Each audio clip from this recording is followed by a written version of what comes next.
My channel edutainment and मैं हूं स्मिता सिंह, आपके educator for code 55 human resource management and labour welfare and we are going to study unit 10 wages. So wages से जैसा कि आपको पता है कि हमने एक या दो सेशन आई गेस लिया हुआ है, दो session I think. So wages से आपको अंडरस्टैंडिंग हो जाएगी कि व्हाट इज वेजेस।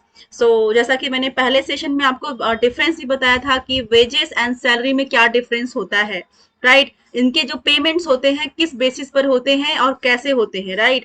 सो एक माइनर सा डिफरेंस है जो कि आप जनरली आप सोचेंगे कि वेजेस एंड सैलरी एक ही चीज होती है, बट नहीं, दोनों में थोड़ा सा डिफरेंस होता है। हालांकि बात एक ही है, वेजेस कह लें या सैलरी कह लें, लेकिन जरा सा डिफरेंस की वजह से हम जो टर्म दिए हुए हैं, जो टर्म है वेजेस का एंड सैलरी का, वो डिफरेंट हो जाता है, राइट।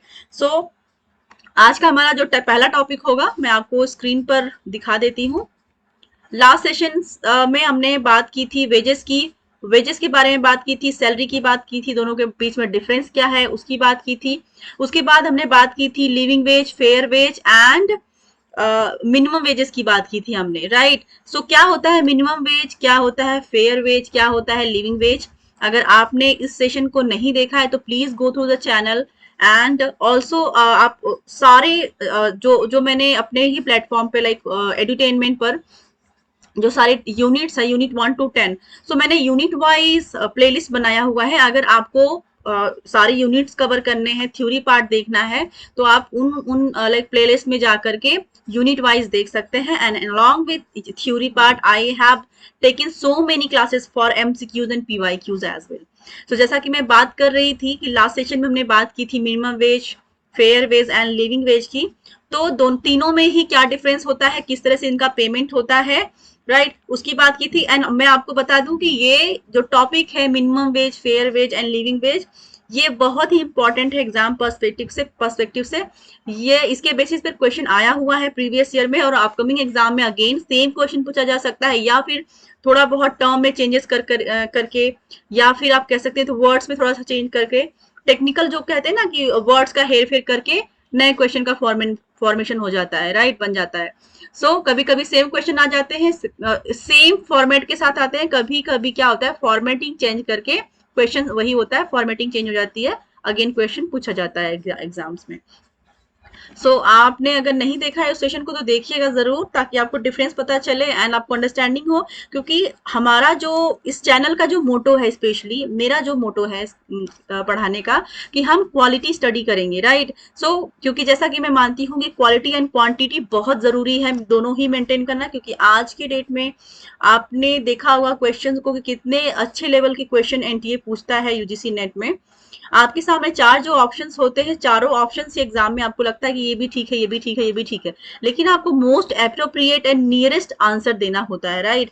उसके लिए अगर आप कॉन्सेप्चुअली नहीं पढ़ते हैं, आपका बेस क्लियर नहीं है, आप कॉन्सेप्ट को नहीं समझ रहे हैं कि क्यों पूछा गया है, क्या है, तो आप आंसर नहीं कर पाएंगे कभी कभी भी, राइट। क्वेश्चन को सॉल्व करने के लिए आपका बेस मजबूत होना चाहिए, आपके कॉन्सेप्ट क्लियर होने चाहिए, राइट। हम क्वांटिटी एंड क्वालिटी को दोनों ही मेंटेन करेंगे। क्वालिटी हम कहाँ मेंटेन करेंगे, in theory part, and quality हम मेंटेन करेंगे थ्योरी में, क्वांटिटी हम मेंटेन करेंगे एमसीक्यूज एंड पीवाईक्यूज जब सॉल्व करेंगे, राइट। क्योंकि आप क्वांटिटी के साथ क्वालिटी के साथ साथ अगर आप क्वांटिटी भी मेंटेन नहीं करेंगे, सपोज आपको 100 क्वेश्चंस सॉल्व करने, राइट, एग्जाम में, और आपकी तैयारी 50 क्वेश्चन की है, तो कैसे आप कर पाएंगे, बाकी के 50 क्वेश्चन कौन करेगा, राइट।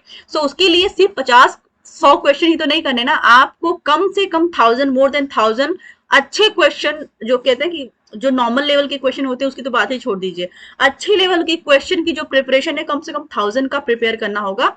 और वो क्वेश्चन जिनके बेस पे जो चार ऑप्शन आते हैं, सपोज आपने एक क्वेश्चन सॉल्व किया, उस क्वेश्चन में जो चार ऑप्शंस देते हैं, उन चार ऑप्शन से क्या क्वेश्चन बन सकते हैं उस पर भी अब बात करेंगे आप, राइट। उसको भी आप जानेंगे क्यों है, क्या है, इसमें किस तरह का क्वेश्चन पूछा जा सकता है। और एमसीक्यू जब एंड पीवाईक्यू जब मैं सॉल्व करवाती हूँ, जब ऑप्शन से क्या क्वेश्चन फॉर्म हो सकता है, क्या फॉर्मेशन हो सकता है या होता है या फिर हुआ है प्रीवियस ईयर्स में, मैं उनकी भी बात करती हूँ along with the discussion, along with the explanation. मैं बात करती हूँ कि इस क्वेश्चन से कैसे नया क्वेश्चन बन सकता है, कैसे पूछा जा चुका है, कैसे आ सकता है, इन पे भी मैं बात करती हूँ, राइट। अगर आपने, राइट, मेरे पीवाईक्यूज एंड एमसीक्यूज के सेशन अभी तक नहीं देखा है, अगर देखेंगे तो आप कंपेयर कर पाएंगे, राइट। एंड जैसा कि ये जो प्लेटफॉर्म है एडुटेनमेंट, ये बिल्कुल ही फ्री ऑफ कॉस्ट है, इसके किसी भी वीडियो पे कोई चार्ज नहीं है। मैं यूनिट 1 to 10 आपको फ्री ऑफ कॉस्ट प्रोवाइड कर रही हूँ। There is no charges for दो सेशंस एंड एज वेल जो PYQs एंड MCQ सॉल्व करवाती हूँ वो भी फ्री ऑफ कॉस्ट होंगी, राइट, कोई चार्ज नहीं है, राइट। सो हम सेशन को आगे बढ़ाते हुए will start this session from the topic of payment of wages act 1936। So payment of wages act 1936 से देखेंगे। The payment of wages act 1936 regulates the payment of wages of certain classes of employed persons. It was enacted to ensure that employees are not exploited through delayed wage payments and illegal deductions. It extends to the entire country. So क्या कह रहे हैं, payment of wages act 1936 की बात हो रही है यहाँ पर।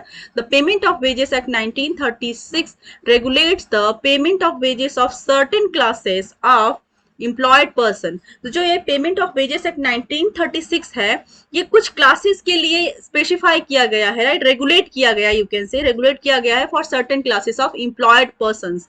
जो एम्प्लॉयड पर्सन्स हैं उनके लिए ये रेगुलेट किया गया है। It was enacted to ensure that employees are not exploited through delayed wage payments and illegal deductions. So यहाँ पर इस जो ये एक्ट है पेमेंट ऑफ वेजेस एक्ट 1936, इसको लाने का, इसको रेगुलेट करने का पर्पस क्या था, मोटो क्या था गवर्नमेंट का? दैट वाज कि किसी भी पर्सन को, कोई भी जो एम्प्लॉय काम कर रहा है किसी भी ऑर्गेनाइजेशन में, एक्सप्लॉयटेशन ना हो उसका, राइट, उसकी सैलरी में डिडक्शन ना हो इलीगल, जो कि इलीगली डिडक्ट कर लेते हैं ऑर्गेनाइजेशन, इलीगल डिडक्शंस ना हो, उनका पेमेंट, जो उनका वेज है, जो उनकी सैलरी है, टाइमली पे हो। सो इन चीजों को रिड्यूस करने के लिए, अनएथिक्स को रिड्यूस करने के लिए ये एक्ट लाया गया। कौन सा act? Payment of wages act 1936। It extends to the entire country. और ये जो एक्ट है इसको एंटायर कंट्री में इनैक्ट किया गया। मतलब ऐसा नहीं है कि पूरे कंट्री में किसी स्टेट में इसको फॉलो कर रहे हैं, किसी स्टेट में फॉलो नहीं कर रहे हैं, राइट। सो इसको करना ही पड़ेगा। प्रोविजंस की बात करेंगे। The following are the main provisions under this act. पहला है responsibility for payment of wages. Payment of wages की रिस्पॉन्सिबिलिटीज की बात कर रहे हैं। The employer is responsible for the payment of wages to all employees employed in the establishment. The amendment 2005 further clarified that the responsibility of wage payment of employees could also be delegated to representatives of the employer, like the factory manager, person responsible to the employer for the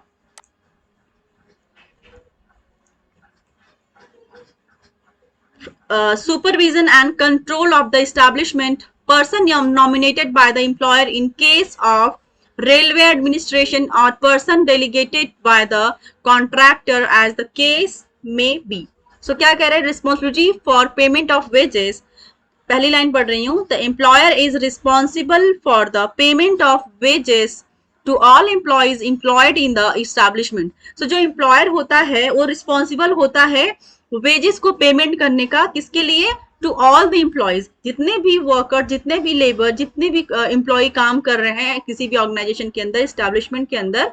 now the employer is responsible to pay them, right. So उनकी responsibility होता है कि वो each and every person को payment दे, payment करे, और वो भी timely, right, without any deduction, without any illegal deduction और विदाउट एनी डिले।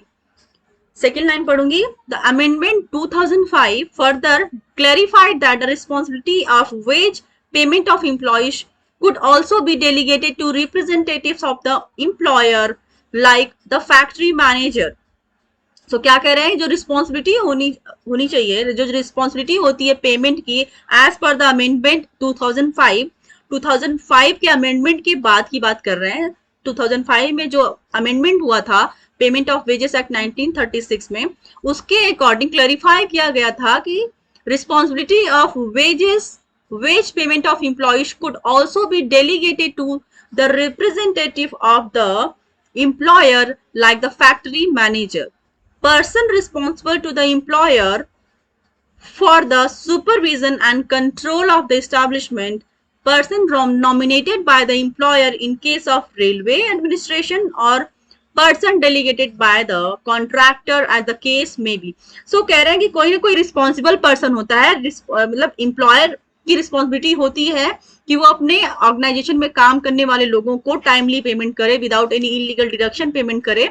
और वहां पर कोई ना कोई पर्सन होता है जो डेलीगेट करता है, मतलब वो उसकी रिस्पॉन्सिबिलिटी लेता है, एम्प्लॉयर के बिहाफ पे कोई ना कोई पर्सन होता है, एज अ मैनेजर आप कह सकते हैं कि वो रिस्पॉन्सिबिलिटी लेता है फैक्ट्री की कि पेमेंट टाइमली हो, इलीगल डिडक्शन जो होते हैं उनपे काम किया गया, अनएथिक्स को फॉलो ना किया जाए। तो ये सारी रिस्पॉन्सिबिलिटी को कौन लेता है?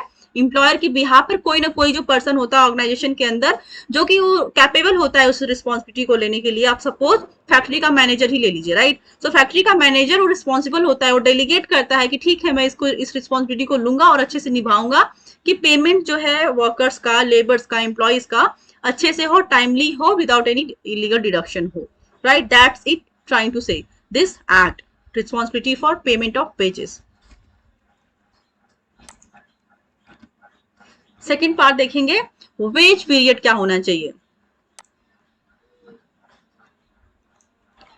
The wage period would be fixed by the person responsible for disbursing the wages. Further, the wage period shall not exceed 1 month. So क्या कह रहे हैं, जो पीरियड होता है पेमेंट का, वेज पेमेंट का जो पीरियड होता है उसकी रिस्पॉन्सिबिलिटी जो लेता है पर्सन, कंपनी का, फैक्ट्री का जो सुपरवाइजर होता है, अगर वो डेलीगेट करता है, रिस्पॉन्सिबिलिटी लेता है कि पेमेंट होना मतलब टाइमली होगा वर्कर्स का, एम्प्लॉयज का, तो उस टाइमलीनेस के अंदर देखते हैं कि लाइक एटलीस्ट, मतलब कहते हैं ना कि पेमेंट तो हुआ है, लेकिन ऑब्वियसली बात है कि आप टाइमली कर रहे हैं कि नहीं कर रहे हैं, राइट? ऐसा नहीं कि कोई किसी का पैसा खा के बैठ जाएगा, लेकिन वही होता है कि एक पर्सन ने काम किया, 30 दिन काम किया, उसके बाद उसकी सैलरी अगर उसको टाइम पे ना मिली तो उसके घर के खर्चे रुक जाएंगे, उसकी लाइफस्टाइल मतलब कहीं ना कहीं हैम्पर करती है, इम्पैक्ट करती है, फिर उसके में फिजिकल एंड मेंटल हेल्थ पे भी, मेंटली जो कहते हैं कि एक मोटिवेशन होता है वो कहीं ना कहीं खत्म होता है अगर पेमेंट नहीं मिलती है एम्प्लॉयज को, वर्कर्स को। तो क्या कह रहा है कि टाइमली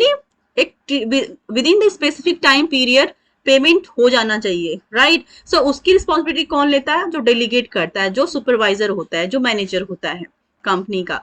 और जो इसका पीरियड है 1 महीने से ज्यादा एक्सीड नहीं होना चाहिए, जो वेज पीरियड होता है। थर्ड देखेंगे, time of payment of wages. The act specified that the wages shall be paid, पहला है, before the end of the 7th day in the case of establishment employed less than 1000 workers.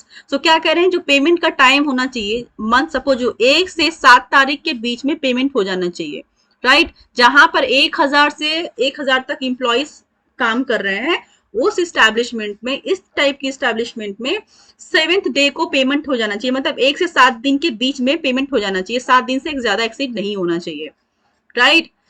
B देखेंगे, before the end of the 10th day in other cases, मतलब other cases में 10th day भी हो सकता है। Suppose जैसे banking की बात करें, बैंकिंग में 10th डे तक कर सकते हैं पेमेंट, राइट? अदर इस्टेब्लिशमेंट में 7 दिन से पहले पेमेंट हो जानी चाहिए, मतलब मैक्सिमम 7 डेज तक पेमेंट हो जाना चाहिए बैंकिंग के केस में। अदर केसेस में कुछ केसेस हैं जिसमें मतलब मैक्सिमम 10th डे तक का आप पेमेंट कर सकते हैं। सी है, रिलैक्सेशन में be made in the case of docks, wharfs, jetty or mines, and in case of payment to employees whose employment is terminated. So in such cases payment can be delayed, that can be considered, but otherwise जो general rule है government का कि 7th day तक payment हो जाना चाहिए, जहां पर 1000 तक इंप्लॉइज काम कर रहे हैं, या फिर अदर केसेस में 10th डे भी हो सकता है, राइट? पेमेंट मोड क्या होना चाहिए? The act also specifies that all payment B made in currency coins और करेंसी नोट्स और both but not in kind. Further, employers may, after obtaining written authorization of the employed person, pay the wages either by check or crediting it in the bank account. So क्या कह रहे हैं कि जो payment का mode होना चाहिए वो तो या तो वो कैश में होना चाहिए, या फिर चेक में, या फिर बैंक अकाउंट में डायरेक्टली ट्रांसफर के थ्रू होना चाहिए, right?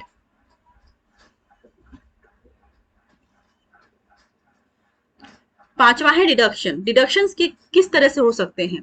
The act mandates that all wage payment should be made without deductions of any kind except, मतलब किसी भी तरह का डिडक्शन नहीं होना चाहिए। शुरुआत में ही आपने देखा कि किसी भी तरह की इलीगल डिडक्शन ना हो, इसके लिए एक्ट बनाया गया, payment of wages act 1936, right. So पहला है फाइन्स, दूसरा है एब्सेंस फ्रॉम ड्यूटी, तीसरा है डैमेज टू और loss of goods that are in the supervision of the employed person, D है house accommodation supplied by the employer, and E है recovery of advances. मतलब कि डिडक्शन, इलीगल डिडक्शन नहीं होना चाहिए, बट कुछ केसेस में जो जेन्यून डिडक्शंस होने चाहिए from the employer side for the employees, वो हो सकते हैं। जैसे सपोज जो फाइन्स पे करना है, फाइन के केस में अगर किसी भी तरह की फाइन लगी हुई है एम्प्लॉय पे जो कि एम्प्लॉयर को उसको देना है, तो वो डिडक्शन हो सकता है, कर सकता है।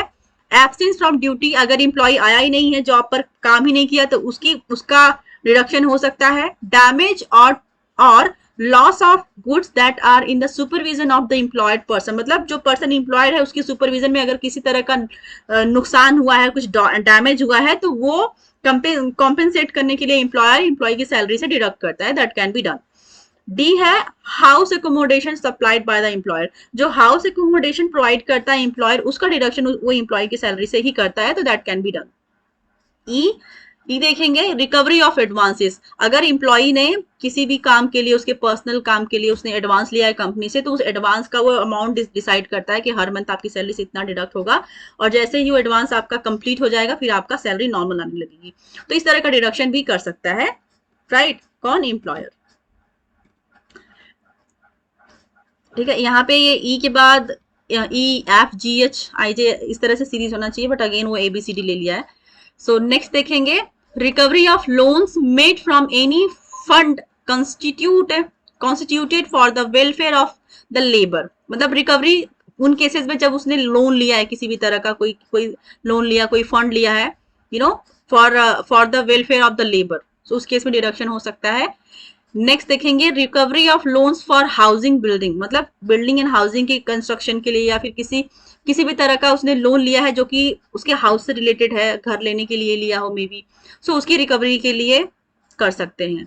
इनकम टैक्स पेबल, सपोज जो एम्प्लॉय की सैलरी है वो इनकम टैक्स से, सपोज एक तो होता है कि एम्प्लॉय की सैलरी इनकम टैक्स के अंडर में ही आती है। सपोज अभी जो है 5 से 6 लाख के अंदर आप, अगर आपकी अर्निंग है मंथली, सॉरी ईयरली, तो आपका डिडक्शन, आपका कोई टैक्स नहीं बनता है, राइट। इवन आपने लाइक अदर जैसे और LIC वगैरह कराया है, फिर या फिर कहीं और आपका मेडिकल में जाता है, तो वो सब चीजें दिखा करके आप ITR फाइल करके आप अपने डिडक्शन को, मतलब अपने टैक्स को बचा सकते हैं। लेकिन उसके अलावा अगर आपकी सैलरी जो टैक्सेबल अगर है, तो उस टैक्सेबल अमाउंट के बेसिस पर आपकी सैलरी से वो टैक्स अमाउंट डिडक्ट किया जाएगा, राइट। नेक्स्ट देखेंगे subscription to and for payment of the advances for any provident fund, इस केस में भी किया जा सकता है। एंड लास्ट है payments to cooperative societies approved by the appropriate government etc. So in all these cases the deduction can be done, right. ये सारे ही legal deductions होते हैं, genuine deductions होते हैं, राइट। सो नेक्स्ट सेशन में बात करेंगे द मिनिमम वेजेस एक्ट 1948 की। तब तक के लिए आप मेरे सेशंस को देखते रहिए। अगर आपको मेरे चैनल पे जितने भी मैंने अभी तक वीडियोस डाले हैं, जितने भी सेशंस मैंने लिए हैं, अगर वो पसंद आते हैं, अच्छे लगते हैं, तो आप कमेंट सेक्शन में मुझे कमेंट करके बता सकते हैं। अगर आपको कहीं से भी किसी भी तरह का डाउट नजर आता है, कंटेंट में कोई प्रॉब्लम है, टीचिंग स्टाइल में कोई प्रॉब्लम है, या फिर PPT में कोई प्रॉब्लम है, then you can let me, I will work on that. And अगर आपको अच्छे लगते हैं तो आप वो भी मुझे बता सकते हैं। I will be more than happy and I will trying to do best for you guys, right. So thank you so much for watching me, thank you very much.